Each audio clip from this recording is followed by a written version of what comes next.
Welcome to home mentoring session of the SD Vidya School, Ambala, Kant.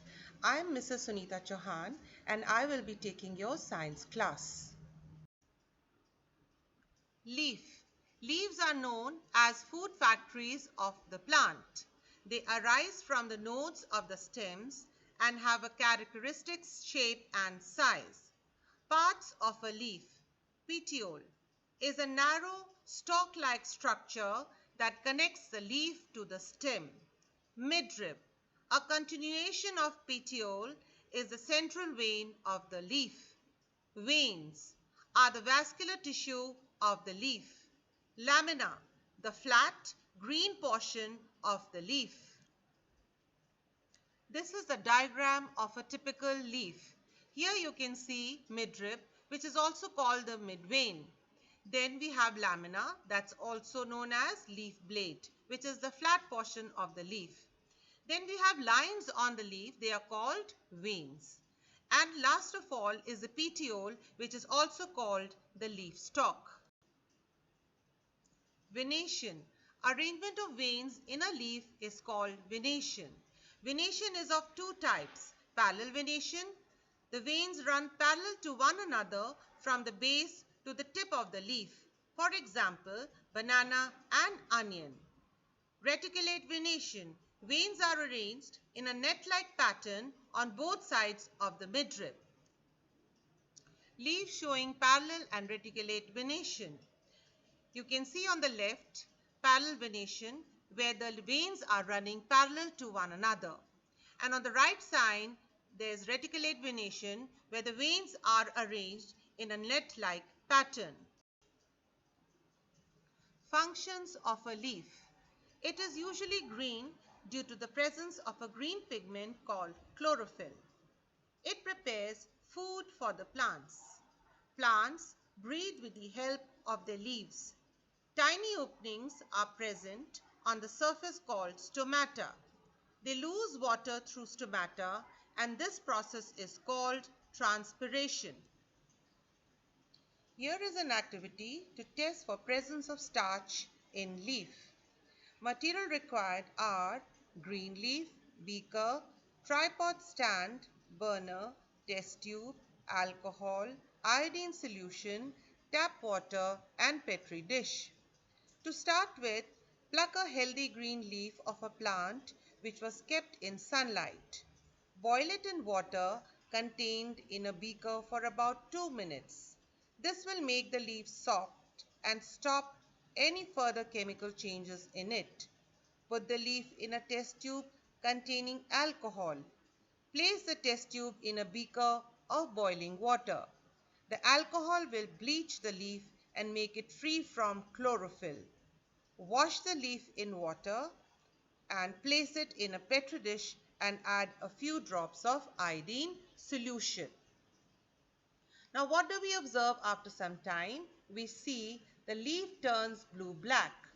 So we conclude that the leaf changes into blue-black color due to the presence of starch in it. The parts of the plant that remain under the ground forms the root system. Functions of root. Some functions of roots are anchoring the plant. Roots help to anchor the plant firmly into the ground. Absorption of water and nutrients from the soil. Roots help plants to absorb water and nutrients from the soil, which are essential for their survival. Preventing soil erosion. Roots helps to bind the soil particles together, thereby preventing them from being carried away by water or wind. Roots also store food. Types of roots. There are two types of roots, taproot and fibrous root. Taproot. In a plant with a taproot system, the taproot is the largest, most central and most dominant root from which other roots sprout laterally. Mango, neem, pine, shisham, pea, carrot, radish, turnip, and beetroot are examples of plants with tap roots. Fibrous root. A fibrous root system is usually formed by thin, moderately branching roots growing from the stem. Grass, maize, wheat, onion, sugarcane, and rice are examples of plants with fibrous roots. Flower. Flower is the reproductive organ of a plant. Parts of a flower. Sepals. They are usually green and protect the bud in young stage.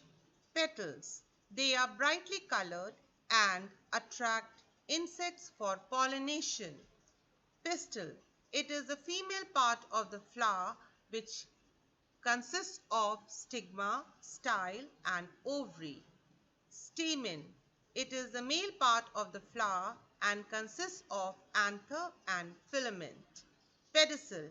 It is the stalk of a flower. Here you see parts of a typical flower. The brightly colored portion depicts the petals. Then in the center, the female part which consists of stigma, style and ovary. The green colored portion depicts the sepal and the receptacle.